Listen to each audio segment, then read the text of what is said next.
He's a Ukrainian who's brought his unique blend of energetic violin playing to millions around the world. Since picking up the instrument at music school during Soviet times, he has played hundreds of concerts and explored a broad range of world music styles. Now he's back in Kyiv. Popadiuk, welcome to Viewpoint. Thank you for inviting me. You're welcome. So please tell us a bit about your music then. Oh, I play violin. You know, my style is a little bit different from classical violin, classical music. We just play fusion. It's like mix, like a Ukrainian dish. If you 2.5 years live here, you know borscht, right? Yes, yeah. So same, we put all kind different ingredients to same bowl and like mixing, and it's what about, you know? It's we mix like jazz, classic, folk. It's rock, jazz rock. Yeah, so a lot of different music styles. Everything a little bit different. In Canada, I have like international band. All members, it's we have like, for example, we have 3 guys from Cuba. We have guys from Gypsy from Hungary. So Robbie Botosh, he's very famous in United States and Canada. And we have one First Nation guy from Ecuador, David West. He's Aboriginal. So, and I'm Ukrainian. So and you have a very we all interesting together band, play then. Ukrainian music. Yeah. And for the people who don't know your music, like, how much Ukrainian culture is actually in your music? Yes, it's because I have Ukrainian roots, you know, and I took like melody, Ukrainian melody, or melody from Carpathian Mountains, or, you know, I very like Romanian music. I like Cuban music. But in a concert, I introduced my guys. I say everybody from Ukraine, everybody, like from West Ukraine, from Ecuador. From south of Ukraine, from Cuba, you know, and like this. Yeah. So it's just the whole world is in Ukraine, almost. Yeah. And now I live in Canada. So how are you, eh? Well, so you lived in Canada for 20 years? Yes. Yeah. And how was your music appreciated in Canada? You know, Canada, it's the largest population of Ukrainians, you know, it's, but we play not just for Ukrainians, we play for Canadians. But what it's Canadians? Canadians, it's French people, English people, Italian people, French people, Chinese, you know, everybody. It's like Noi. So they like it. Why they like it? Because we don't have language. Nobody think. You know, and our music understand for everybody. And age-wise, it's same from, we see kids on our concert, we see senior on our concert, we see young people on our concert. And same, we don't have language, and people who sit in the audience, they think about, you know, something, yourself or something, you know. And we don't just push to, like, just this song about this song about this. No, so it's very just like, music. apolitical in a way. Yes, it's true. But it's with Ukrainian flavor. Yeah. And please tell us a bit about your background as well, because you went to music school in Kyiv. Is that right? Absolutely. I was born in Kyiv, not in Kyiv. I was born in Lviv, but when I have like 2 or 3 years, we moved to Kyiv because my father was a musician. He's passed, and 20 years ago, 23 years ago, like 1 month to independence. He was very famous musician. He played in all kinds wood instrument, national instrument, even his name in a small city, Kolomea, name it after him.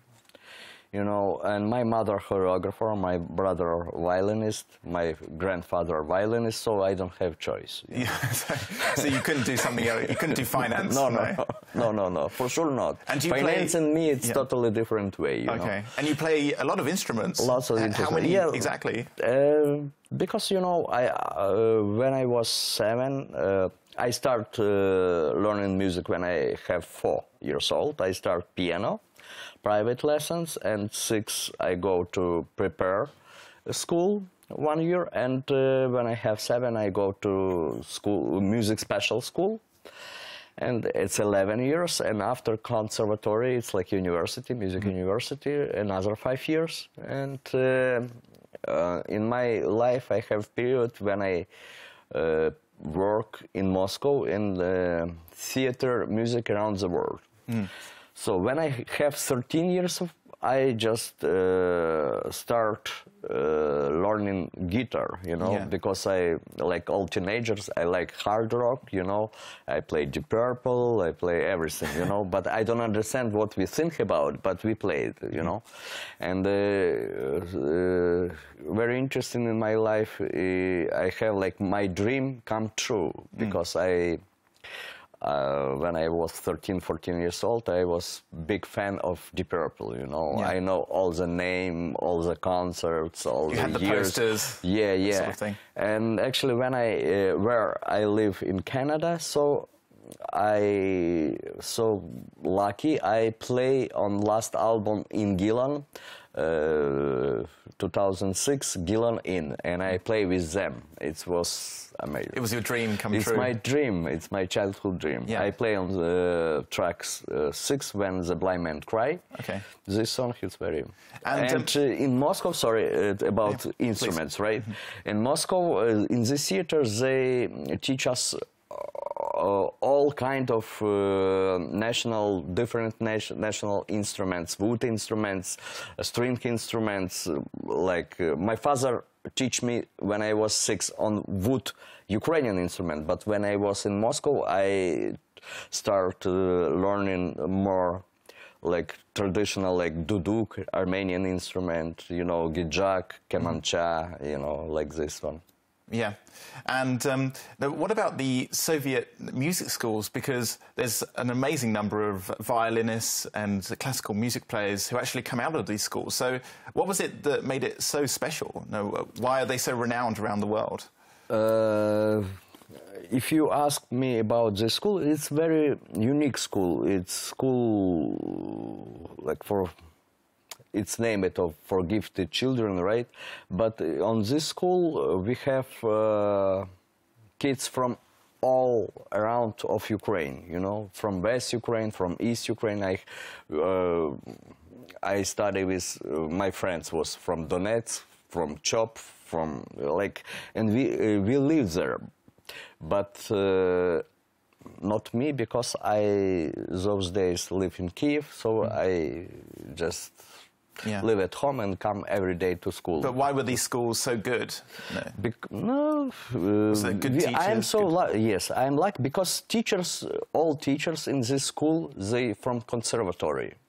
They work in conservatory in our school too, because this school, they prepare us to professional to conservatory. It's not for pleasure. It's we like go to, we know. Everybody, all kids know we become musicians. You know, they study, we learn mathematics, there, physics, chemical, everything else, but not so good. Yeah, we just all concentrate about music. I'm lucky because I have teachers who was very old school. And I'm so lucky, and they work not for money, they work for idea what your student must be better than other students, like this. So it's like a competition. It's competition. Almost. We compete from childhood. We know what about competition. You know, compete which is other. Do you still go back to these music schools when you come back to Ukraine? Yes. Is it quite nice to go back? And Not, but when I'm in Kyiv, I just very interested. But to be honest with you, it's nothing changed. Nothing changed. They don't have a renovation since I've been there. You know? So it still has your graffiti on the wall that you had?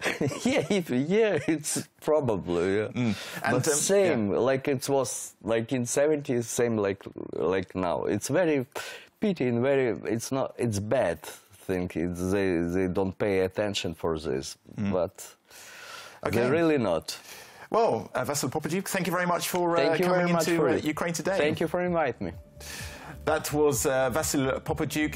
He's a Ukrainian-born musician who's toured around the world with his violin. Now, back to the news.